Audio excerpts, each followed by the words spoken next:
వ్యక్తిగతంగా కొంతమందికి మేలు జరగచ్చు, సమస్యలపైన ఐడెంటిఫై చేసి ప్రశ్నోత్తరాలు కానివ్వండి, చర్చలప్పుడు కానివ్వండి, అదేవిధంగా శాసన మండలి సభ్యులుగా వాళ్ళు క్షేత్రస్థాయిలో పర్యటిస్తున్నప్పుడు వాళ్ళ దృష్టికి వచ్చిన అనేక సమస్యలపైన వాళ్ళు ఈ సభ ద్వారా ప్రభుత్వం దృష్టికి తీసుకొచ్చి వాళ్ళు ఉపయోగపడే విధంగా నిలబడినందుకు ముందుగా వాళ్ళందరినీ కూడా మనస్ఫూర్తిగా నేను అభినందనలు తెలుపుతున్నాను. అధ్యక్ష, ప్రభుత్వంలో చేసే ప్రతి కార్యక్రమం గురించి క్షుణ్ణంగా అవగాహన తెచ్చుకుని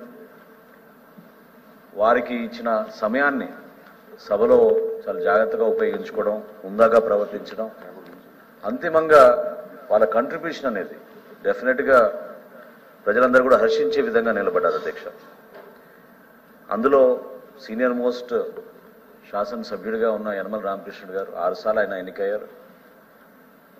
రాష్ట్రానికి శాసన సభాపతిగా అనేక సంస్కరణలు తీసుకొచ్చారు. చాలామంది గుర్తుండకపోవచ్చు, కానీ ఈరోజు లైవ్ టీవీ వస్తుందంటే యనమల రామకృష్ణుడు గారు ఆ రోజు శాసన సభాపతిగా ఉన్నప్పుడు తీసుకొచ్చిన ఆ నిర్ణయం ప్రతి ఒక్కరు కూడా ఈరోజు రాష్ట్రంలో సభ ప్రొసీడింగ్స్ గమనించే విధంగా ఒక అవకాశం కల్పించారు.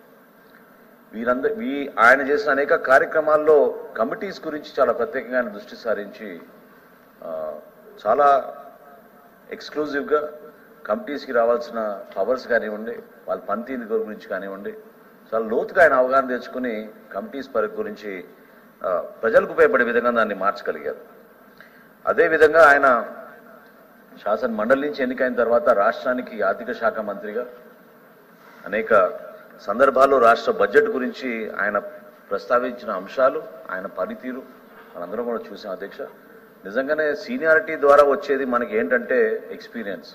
ఆ అనుభవాన్ని మనం సభలో జరిగే కార్యక్రమాలు కానివ్వండి, బయట చేసే అనేక డ్యూటీస్ని కానివ్వండి, మనం ఉపయోగపడే విధంగా తీసుకెళ్ళడం అనేది చాలా అవసరం. అనేక సందర్భాల్లో మనం we are all from different parties, different ideologies, but అంతిమంగా ప్రజలకు ఉపయోగపడే విధంగా మనం నిలబడాలి.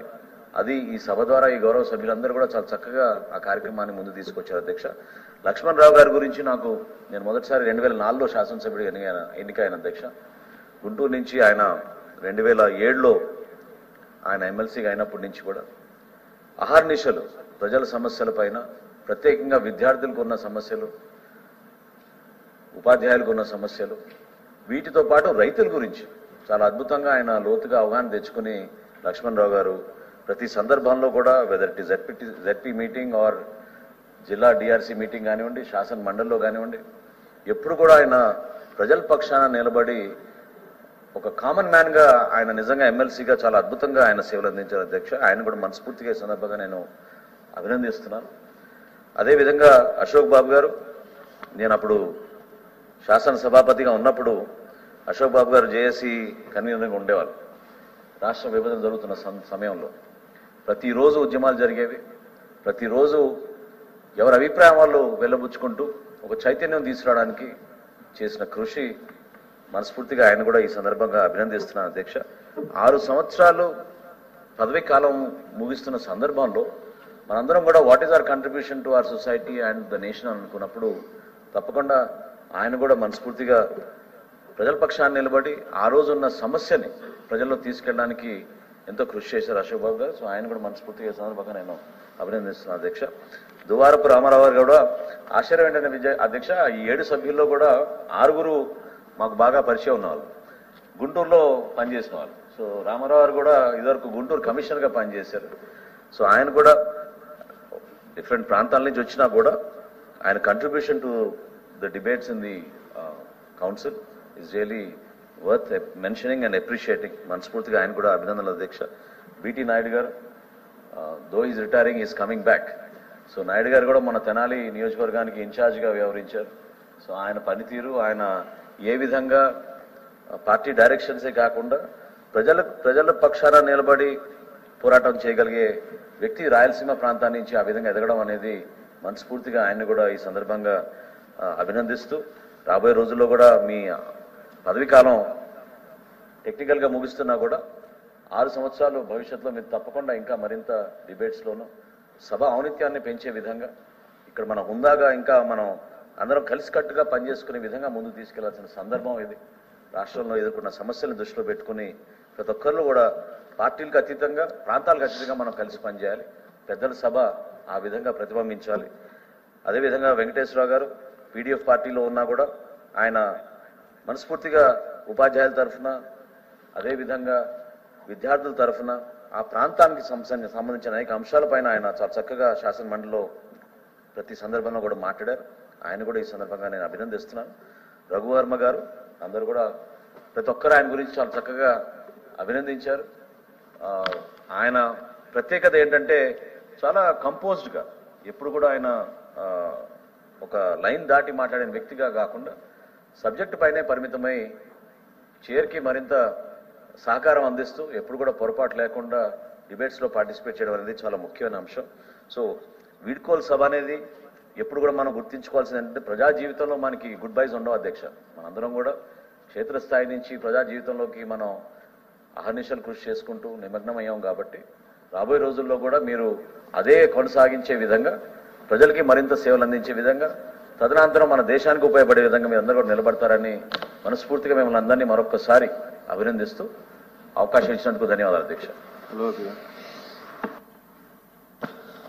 అధ్యక్ష సంతోషం అధ్యక్ష. 7 సభ్యులు రిటైర్ అవుతున్న నేపథ్యంలో మరి మాట్లాడే వారి గురించి మంచి మాటలు చెప్పే అవకాశాన్ని ఈ సభ కల్పించినందుకు తమ ద్వారా కల్పించినందుకు ధన్యవాదాలు తెలుపుకుంటున్నాం అధ్యక్ష. ఇలాంటి సాంప్రదాయాల సభలో అవసరం అధ్యక్ష. మనందరం కూడా ప్రజల కోసం ప్రజలకున్న ఒక ఆలోచనతో ఒక విధానంతో మనందరం ఇక్కడికి వచ్చాం అధ్యక్ష. అది పార్టీకి సంబంధం లేకుండా పార్టీలు రాజకీయ పార్టీలు సభ అవుతారు అధ్యక్ష. సభలోకి వచ్చిన తర్వాత ఏదైతే ప్రజల సమస్య ఉంటుందో సమస్య కోసం పోరాటం చేస్తున్న వ్యక్తుల అధ్యక్ష ఎవరికి సొంత ఎజెండాలు అంటూ ఇక్కడేమి ఉండదు అధ్యక్ష. ఈ నేపథ్యంలో ఇవాళ 7 సభ్యులు ఇవాళ రిటైర్ అవుతున్న నేపథ్యంలో అందుకే మిమ్మల్ని అడిగాం అధ్యక్ష. ఒక మంచి మాట చెప్తే వారి జీవితంలో అది చిరస్థాయిగా వాళ్ళు ఆనందించే నేపథ్యం అధ్యక్ష. ఆ సందర్భంగా ఇవాళ ఒక సభ్యుడు మళ్ళీ రిటైర్ అయ్యాడు అధ్యక్ష.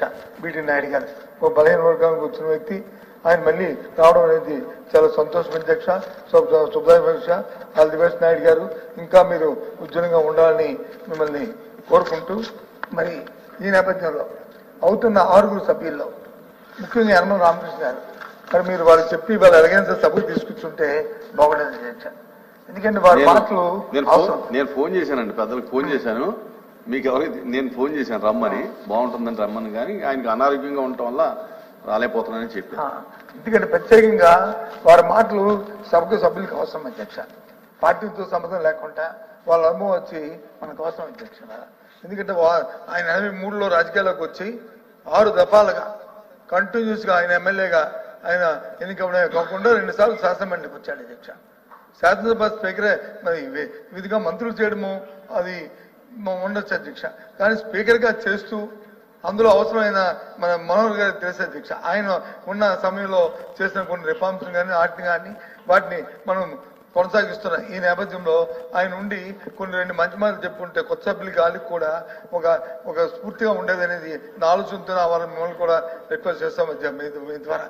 అయినప్పటికీ కూడా ఆయన చిత్తూరుతో 40 సంవత్సరాల సుదీర్ఘ రాజజీవితంలో 6 సార్లు శాసనసభ్యుడిగా అలాగే 2 సార్లు శాసనమండలి సభ్యుడిగా మంత్రిగా వివిధ హోదాలు చేసి ఆయన జీవితంలో ఒక బలహీన వర్గాల కుటుంబం నుంచి వచ్చిన వ్యక్తి ఇన్నిసార్లు ఇవాళ ఉన్న సమకాలిక రాజకీయాల్లో ఉండడం అనేది చాలా కష్టం అధ్యక్ష.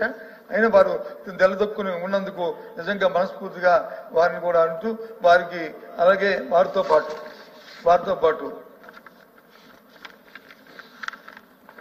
మరి లక్ష్మణరావు గారు అందరూ ఇప్పుడే మాట్లాడారు.